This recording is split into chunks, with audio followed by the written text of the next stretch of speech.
ಇವಾಗ ಇವೆಲ್ಲನೂ ಕಟ್ ಮಾಡಬೇಕೀಗ. ನೋಡಿ ಬಿದ್ದಿರೋದು ಇಲ್ಲೆಲ್ಲ ಬಿದ್ದಿರೋವು ಇವು ಬಂದು ಒಂದು ಕಡೆ ಇಟ್ಟಿದ್ದೆ. ಇವಾಗ ಮಚ್ಚಾಗ ಬಂದಿದ್ದೀನಿ. ಕಟ್ ಮಾಡಿ ಬಿಸಿಲಿಗೆ ಇಡಬೇಕು. ಇವಾಗ ಬಿಸಿಲಿಗೆ ಒಣಗಿ ಆಮೇಲೆ ಕಟ್ಟಿ ಒಂದು ಸೈಡ್ಗೆ ಇಡ್ತೀವಿ.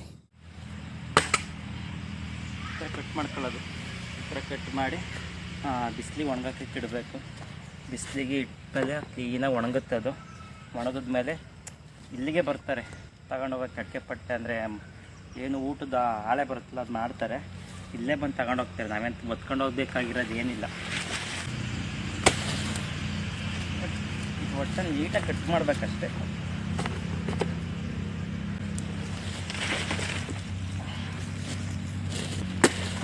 ಬರ್ತಾ ಬರ್ತಾ ಒಂದು 3-4 ರೂಪಾಯಿ ಆದರೆ ಚೆನ್ನಾಗಿರುತ್ತೆ. ಎಷ್ಟು ಚೆನ್ನಾಗಿದೆ.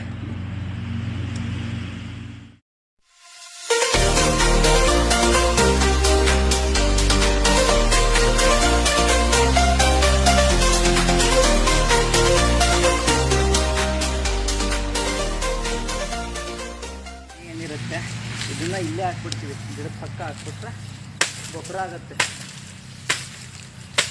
ಇಲ್ಲೇ ಕಟ್ ಮಾಡಿ ಇಲ್ಲೇ ಹಾಕ್ಬಿಡೋದು.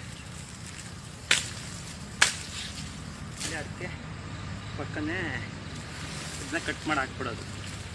ಅಕ್ಕಿ ಬರಿಲ್ಲ ಇಲ್ಲೇ ಗೊಬ್ಬರ ಹಾಕ್ಬಿಡುತ್ತೆ.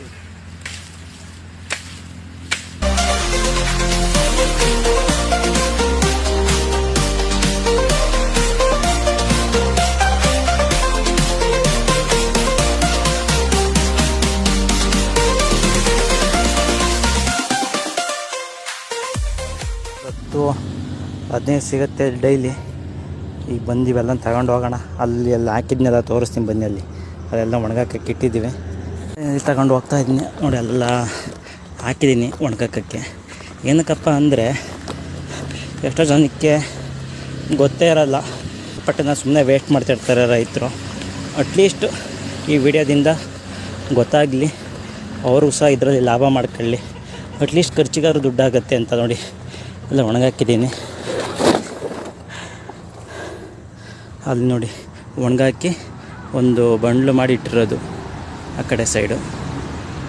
ಅಟ್ಲೀಸ್ಟ್ ಯಾರಿಗೆಲ್ಲ ಗೊತ್ತಿರಲ್ಲ ವಿಚಾರಗಳು ಗೊತ್ತಾಗಲಿ ಅನ್ನೋ ಉದ್ದೇಶಕ್ಕೆ ಈ ವಿಡಿಯೋ ಮಾಡ್ತಾಯಿದ್ದೀನಿ.